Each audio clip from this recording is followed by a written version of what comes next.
Hello everyone. So my name is Tushar Bhatia and I want to ask where did Sanskrit lose the ground looking back in history? I want to particularly ask this question in order to identify those mistakes which were committed by my ancestors and eventually they became slaves. So, Okay, as I said earlier, Sanskrit lost much of its ground in the colonial period actually, and then that led to the progressive closing down of many of the pathshalas and creating a fashion out of English medium education. I have a lot of documents where every small Raja or a Jamindar used to have a school where people would go and study Sanskrit. When the Britishers approached them, they said, hey, why are you studying this? Let's have this nice modern education. So it progressively replaced Sanskrit education with English medium education, became fashionable. And then the Rajas would now go to the Britishers and then have a whiskey and all those, copying of the mannerisms, etc. And then there was power behind it. So the colonial powers wanted, they were in a control situation. So they wanted to do something and they did it because they were in a controlling situation. So I would say that was the period when actually we started losing grounds.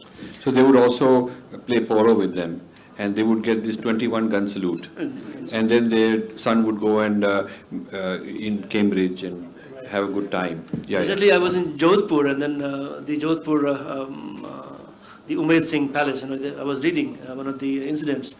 So the Umaid Singh actually took the whole polo team from India on horses to London to play polo there. And you can see at the taxpayers' money and people's money, you can indulge in such things which are completely un-Indian.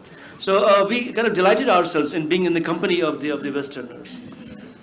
See, the strange thing is, the Aam Aadmi is given pride कि हमारा राजा, हाँ, कैसे उसको gun salute मिल गया है, हाँ? I mean, this idea of playing on our aesthetics and playing on our weakness is pride.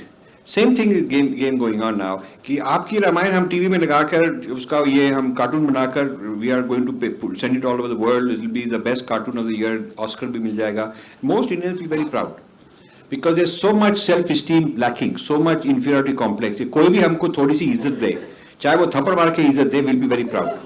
मतलब आपको ये जो global theatre है, पहले उसमें आप थे ही नहीं. Now we brought you in, maybe we brought you in an inferior capacity, but at least you are in the theatre. आप stage पर तो हो ना, तो person feels very proud कि मेरे को देखो role मिल गया है. This is the problem. The solution is self-esteem. Self-esteem happens, now there is money. There is political independence, now there is also some financial, economic independence, at least for some strata of society. Now we need to decolonize the mind. We need to decolonize Indology because that decolonization will bring back the adhikar so we can reimagine ourselves. That's so important.